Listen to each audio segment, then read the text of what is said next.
Алдымен баршаңызбен амандасып алайын. Хәләулиләу деп қой. 5-ақ минутта пах-пух етіп, муравейник жасап тастайтын боламыз.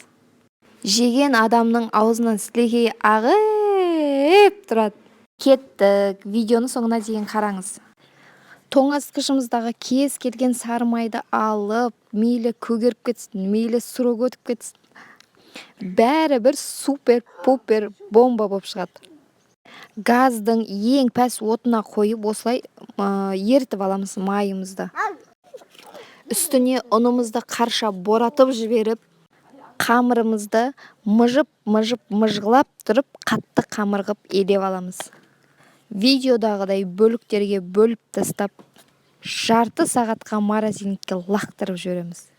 Үккішімізді аламыз да зыр еткізіп, осылай өткізіп аламыз тез-тез.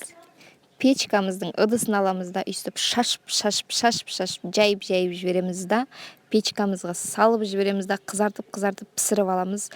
Үзгішонканы аламыз да, үстінен сырғыратып, фонтан құсап құйып жібереміз да, араластырып, үйіңізде кез келген стакан болсын, бір форма болсын, аламыз да, ішіне салып формаларды қойып шығара береміз.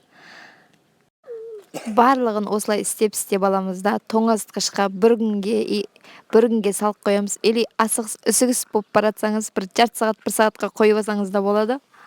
Видео ұнаса тіркеліп каналыма қызыл жүректерді пытырлатып басып кетіңдер.